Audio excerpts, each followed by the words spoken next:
Hi guys, ఇప్పుడే ఆహాలో release అయిన ఎక్స్ట్రాడినరీ జర్నీ ఆఫ్ ఫకీర్ మన ధనుష్ గారి మూవీ చూడడం జరిగింది. యాక్చువల్గా ఇది నేను కొత్త మూవీ అనుకున్నా, కానీ ఇప్పుడు 2019లో రిలీజ్ అయిన మూవీ అంట. అది హాలీవుడ్లో ఉన్నారు, మొత్తం హాలీవుడ్ యాక్టర్స్ ఉన్నారు. దాన్ని ఇప్పుడు మనకి ఆహా వాళ్ళు డబ్ చేసి తెలుగులో రిలీజ్ చేశారు. ఓవరాల్గా మూవీ ఎలా ఉందంటే ఒక లైట్ హార్టెడ్ మూవీ అని చెప్పుకోవచ్చు. అంటే ఇది అందరికీ నచ్చకపోవచ్చు, it's not an everyone cup of tea, but కొంతమందికి బాగా నచ్చుతుంది.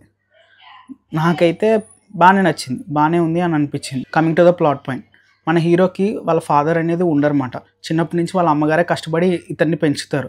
వీడికి ఏంటంటే చిన్నప్పటి నుంచి కూడా వాళ్ళ ఫాదర్ ఎవరు, ఎక్కడ ఉంటారు, ఏంటి అని ఇలా తెలుసుకోవాలనిపిస్తుంది, కానీ వాళ్ళ అమ్మగారు ఎప్పుడు బయట పెట్టరు.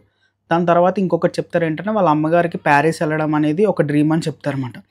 అప్పటి నుంచి వీడేంటంటే నేను బాగా రిచ్ అయిపోయి మా అమ్మని ప్యారిస్ తీసుకెళ్ళాలి, ఏదైనా పని చేయాలి అని చెప్పి ఒక ఫకీర్లాగా మారుతాడనమాట. చిన్నప్పటి నుంచే చిన్న చిన్న దొంగతనాలు ఇవి చేసి ఒక ఫకీర్లా మారుతాడనమాట. వీడికి తెలిసే నిజం ఏంటంటే వీళ్ళ నాన్నగారు కూడా ప్యారిస్లోనే ఉంటారు. హీరో ప్యారిస్ ఎలా వెళ్ళాడు, తన జర్నీ అనేది ఎలా సాగింది, తను వెళ్ళి అక్కడ ఏం చేద్దాం అనుకున్నాడు అన్నది స్టోరీ అన్నమాట. దీంట్లో కొంచెం చిన్న చిన్న లైట్ హార్టెడ్ మూమెంట్స్ ఉంటే బాగుంటుంది, ఎక్కడ మనకు బోర్ కొట్టదు. మూవీ రన్ టైం వచ్చేసి జస్ట్ 1 hour 30 minutes అంతే. మూవీకి మేజర్ ప్లస్ పాయింట్ ఏంటంటే బ్యాక్గ్రౌండ్ స్కోర్ అనేది చాలా సూతింగ్గా, చాలా స్మూత్గా ఉంటుంది. కమింగ్ టు క్యారెక్టర్ పర్ఫార్మెన్సెస్, మన హీరో ధనుష్ యాజ్ యూజువల్ మనకు తెలిసినట్టే చాలా బాగా చేశాడు.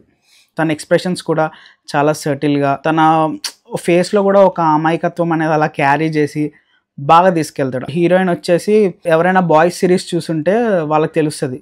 దాంట్లో మనకి స్టార్లైట్ అని ఒక అమ్మాయి క్యారెక్టర్ ఉంటుంది, తనే ఈ మూవీలో హీరోయిన్ అనమాట. యాక్చువల్లీ ఇది ఫస్ట్ సినిమా అనుకుంటుంది అనేది, నాకు కూడా సరిగ్గా తెలీదు. తను హీరోయిన్ అనమాట. తిని ఎలా కలిసింది ఏంటి అనేది అది మూవీలో మీరు చూడాల్సిందే. కమింగ్ టు మ్యూజిక్, మనకి మూవీలో పెద్ద సాంగ్స్ ఏముండవు, ఒకే ఒక్క సాంగ్ ఉంది, అది తెలుగు డబ్ చేశారు. అంతగా నాకు అనిపించలేదు, కానీ బ్యాక్గ్రౌండ్ మ్యూజిక్ మాత్రం చాలా సూతింగ్గా చాలా బాగుంటుంది. ఆ బ్యాక్గ్రౌండ్ స్కోర్తో సినిమా మొత్తం చూసేయచ్చు. సినిమాటోగ్రఫీ అనేది బాగానే ఉంటుంది. డైరెక్షన్ ఎలా ఉందంటే యాక్చువల్గా ఈ మూవీ అనేది ఒక నోవెల్ని ఇన్స్పైర్ అయ్యి తీశారంట. సేమ్ టైటిల్తో ఒక నోవెల్ ఉంటుంది, దాన్ని బట్టి మూవీ తీశారంట. డైరెక్షన్స్లో కూడా కొన్ని ఫ్లాస్ ఉంటాయి. మూవీలో మనకి సడన్ కట్స్ అనేవి ఉంటాయి. ఆ సడన్ కట్స్ వల్ల కొంచెం కొన్ని సీన్స్ అబ్రప్ట్గా ఏంటి ఇలా ట్రాన్స్ఫర్ అయిందని 2-3 సీన్స్ నాకు అలా అనిపించాయి. అది తప్ప మిగతాదంతా బాగానే ఉంటుంది. ఇదండి రివ్యూ. సరే మరి మళ్ళీ కలుద్దామా నెక్స్ట్ వీడియోలో. అంతవరకు బై.